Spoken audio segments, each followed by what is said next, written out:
जो प्रभु के भजन में रहता है तो योग लगन ग्रह वार तिथि नक्षत्र सब अनुकूल हो जाते हैं। जो पे कृष्ण चरण मन अर्पित तो करी है का नवग्रह रंग। सब ग्रह नक्षत्र वार तिथि ये जितने भी विघ्न कारक या शुभ कारक है ये सब शासन में रहते हैं। जिसके हृदय में भगवान नाम चल जिते विनायक शुभ अशुभ ये विघ्न करे नहीं कोई, क्योंकि भगवान का नाम चल रहा है, हृदय में भगवान प्रकाशित हो गए हैं, परमानंद अनुभव होता है। ऐसे भगवान जगत में प्रकट हो रहे हैं। ये तो कभी कभी अवतार होता है, पर ये अवतार होता ही रहता है। भगत के हृदय रूपी महल में अवतार होता रहता है। जो निरंतर भगवत चिंतन परायण अपने अहम को भगवान के चरणों में समर्पित किया तो भय प्रकट कृपाला यही हृदय में प्रकाशित हो जाते हैं। हृदय में ही दिव्य वृंदावन प्रिया प्रीतम दिव्य लीला। चैत्र का महीना, नवमी तिथि, शुक्ल पक्ष, अभिजीत मुहूर्त, ठीक दोपहर का समय 12 बजे सब लोगों को परमानंद प्रदान करने वाले प्रभु पधारे। शीतल मंद सुगंधित वायु बह रही है, देवताओं की दुंदुभियां बज रही, पुष्पों की वर्षा हो रही, बड़े बड़े ऋषि मुनि नृत्य कर उठे। जैसे साधना को फल मिलता है हृदय आनंद में, आज समस्त साधनाओं के फल स्वयं मंगल मूर्ति प्रभु पधार रहे। सब महात्माओं का, संतों का हृदय अलौकिक आनंद से भरा हुआ है। पृथ्वी जितनी दिव्यता है सब प्रकाशित कर दी। रस भरे फल, औषधियां, दिव्य मणियां, रत्न जो छुपाए हुए अपने गर्भ में थी प्रभु आ रहे, सब प्रकाशित कर दी। जलधाराएं जो सूखी हुई थी वो भी। जब ब्रह्मा जी ने देखा कि जो भगवान ने आकाशवाणी में कहा था वो सब सत्य हो रहा है, आकाश में ब्रह्मा जी समस्त देवतागण विराजमान होकर के अंजलियों में दिव्य पुष्प लेकर के वर्षा कर रहे हैं।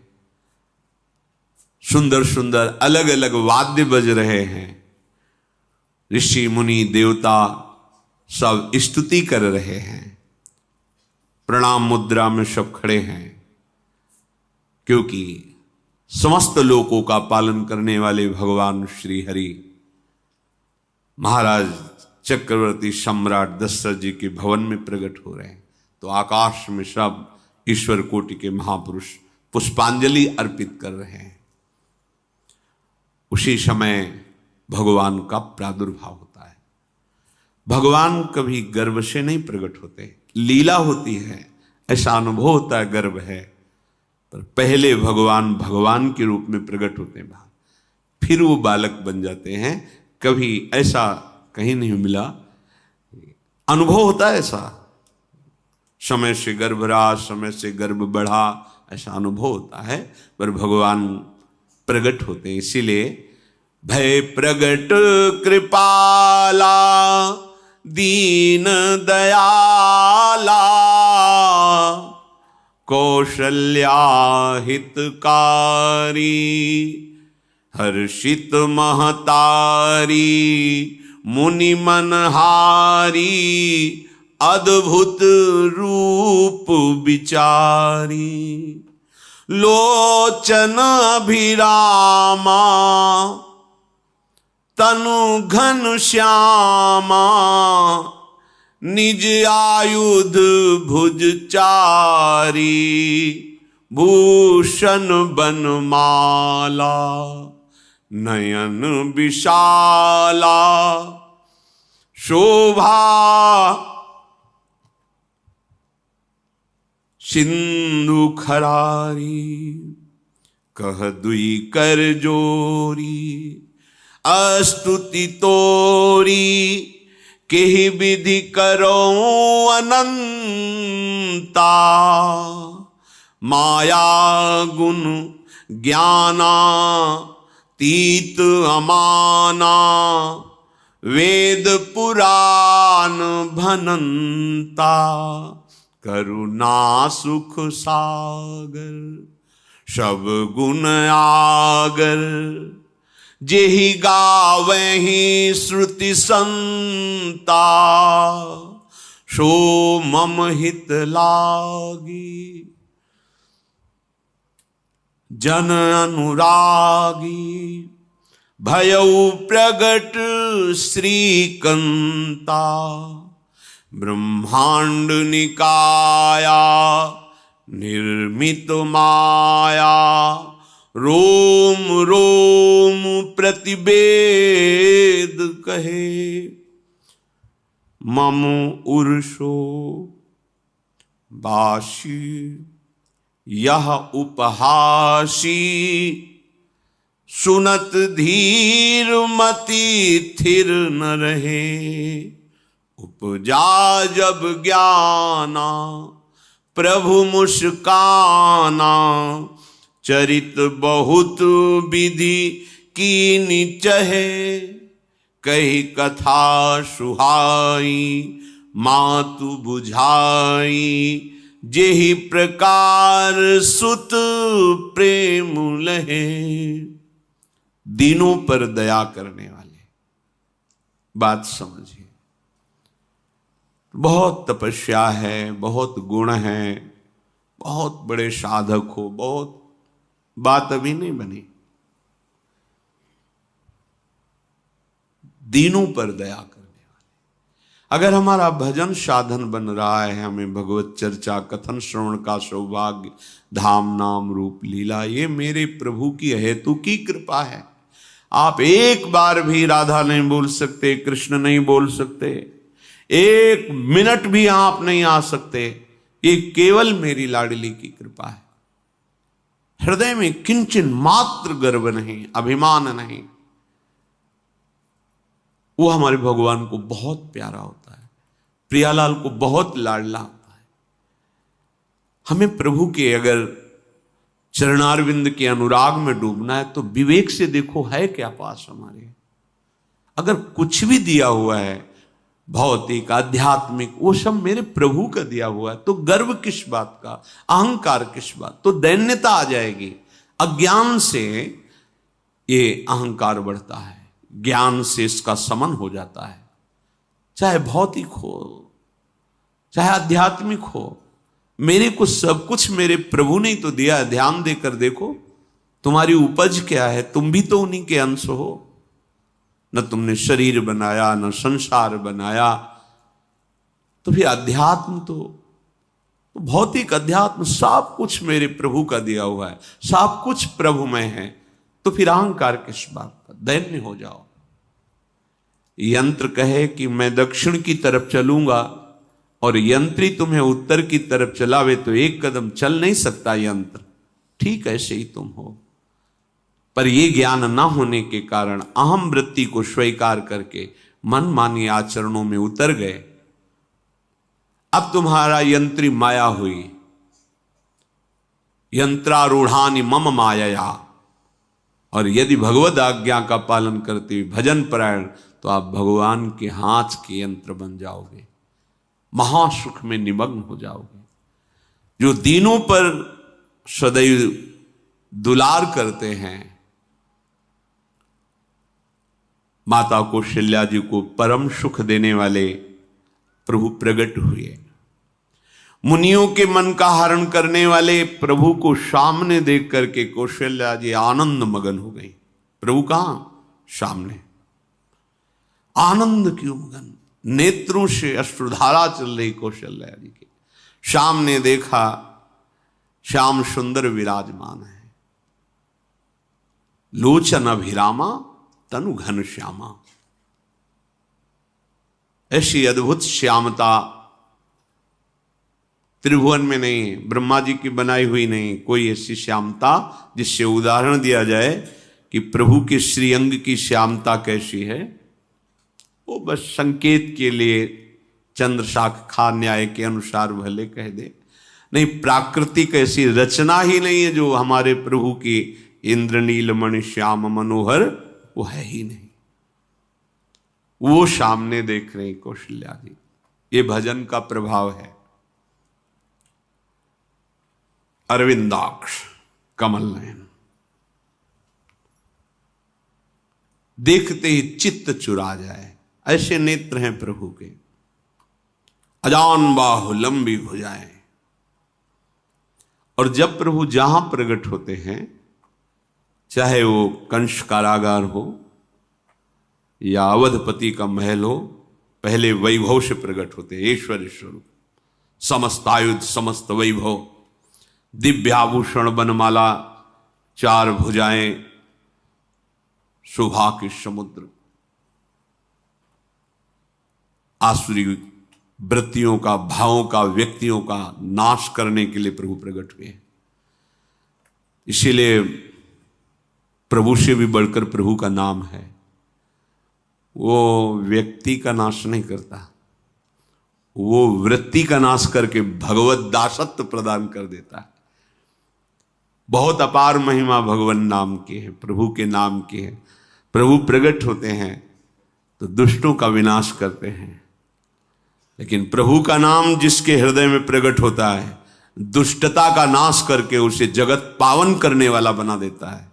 तीर्थी कुर्वन्ति तीर्थानि, वो जहां चरण रख दे उसे निष्पाप कर देता है। भूमि को, वायु को निष्पाप कर देता है, जिसकी जिह्वा पे नाम चलता है। मैया ने देखा, कौशल्या जी ने, जगत के स्वामी सामने विराजमान, दोनों हाथ जुड़ गए। हे अनंत, मैं कैसे आपकी स्तुति करूं? वेद पुराण ये सब स्तुति करते हुए हार गए। नेति नेति कहकर आपका पार नहीं पाए। माया से, गुणों से, ज्ञान से भी आप परे हैं, असीम हैं, अनंत हैं। श्रुतियां, संतजन सदैव आपका यश गान करते रहते हैं। हे दया के समुद्र, हे शब्द, सुखों के धाम, गुणों के धाम, भक्तजन सदैव आपका गान करते रहते हैं। आज वही प्रभु मेरे सामने प्रकट हैं। हे श्रीपति, आप मुझे सुख प्रदान करने के लिए मेरे नेत्र गोचर हुए।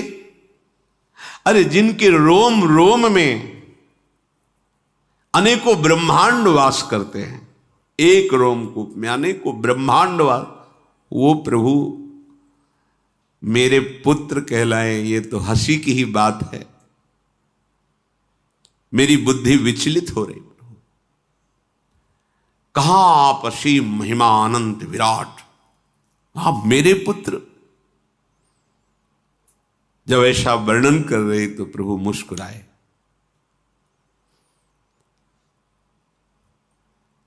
बहुत प्रकार से मैं आपको सुख देना चाहता हूं, इसलिए पहले मैं इस रूप में आया हूं कि आपने जो भजन करके मांगा था कि मेरे जैसा पुत्र हो, तो देखो मैं ही स्वयं, मेरे जैसा और कोई है ही नहीं, मैं ही स्वयं आया हूं। तुम्हें याद है? याद, स्मृति आई। हां प्रभु। फिर प्रभु अब इस रूप में नहीं।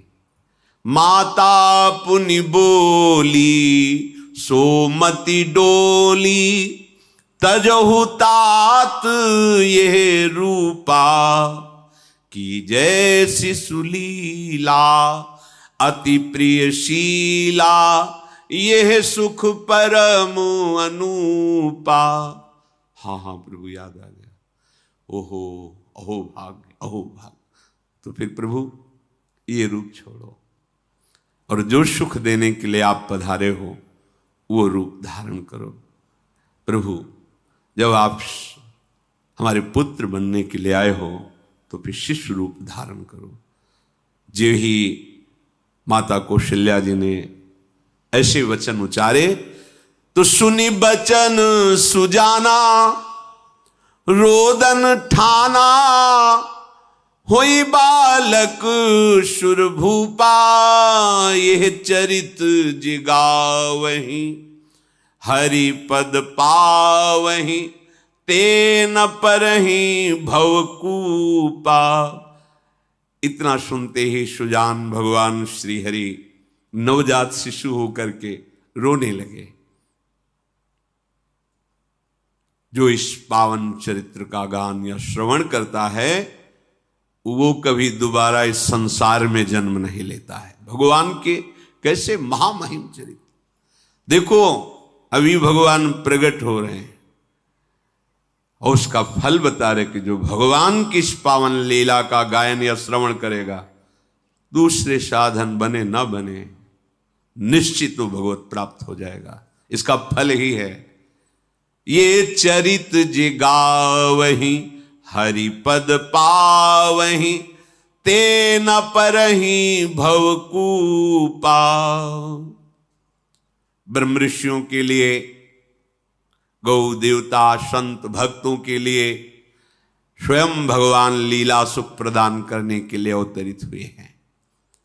सतोगुण रजोगुण तमोगुण से अतीत भगवान का चिदानंदमय देह है, मनुष्य रूप में ही प्रकट हो रहे हैं। पर ये मायाकृत नहीं, ब्रह्मा की सृष्टि का नहीं है। चिदानंद सच्चिदानंद रूपाय, ऐसे ही चिदानंदमय देह तुम्हारी, विगत विकार जान अधिकारी। निज इच्छा निर्मित तनु है, कर्म बंधन से नहीं, प्रकृति के अधीन नहीं, प्रकृति को अधीन करके स्वयं की इच्छा से आत्मस्वरूप सच्चिदानंद भगवान का विग्रह है। अब शिशु का रोदन सुन करके जैसे समुद्र में ज्वार भाटा जाता है, ऐसे महाराज दशरथ जी के भवन में सुख सिंधु की बाढ़ आ गई। महारानी कौशल्या जी ने शिशु का जन्म किया। ऐसा जन्म हुआ है जन्म मरण मिटाने वाला। आप सोचते होंगे कि ये प्रिया प्रीतम के अनुरागी, हम आपको सच्ची कहते हैं, हम इनकी बात कर रहे हैं ना तो दिमाग में रील कुछ और ही चलती है। हमें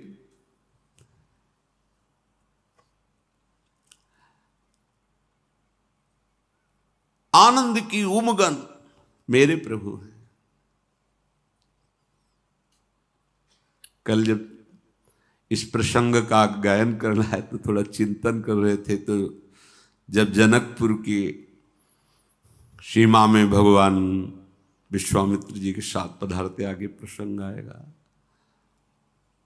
और जानकी जी जब पुष्प वाटिका में प्रभु की जब दृष्टि पड़ती है और दोनों दृष्टि मिलती है, तो उस समय दिखाई दे रहा था इतना भी अंतर नहीं था, इतना भी अंतर नहीं था। तो बता रहे प्रिया प्रीतम, इतना भी अंतर है। उनके जब नेत्रों में केवल देख रहे थे तो वही नेत्र थे, रूप और स्थान अलग था, लेकिन नेत्रों में वही था। जो देखते, जो यहां देखते वही वहां दिखाई दे रहा था। दोनों नेत्रों में पहचान हो जाती, जैसे अपना पति है ना, और वो किसी सुंदर नाटक में वो किसी दूसरे का पति बन करके स्वांग कर रहा हो तो उसको जलन थोड़ी होती है, उसको लगता है कि मेरा प्रीतम कितना अभिनय में प्रवीण है, ओहो मेरा प्रीतम, मेरा प्रीतम। वो आनंदित होती उसे देख के, मेरा प्रीतम अभिनय में कितना प्रवीण है। उपासक अपनी ही धारा में रहे,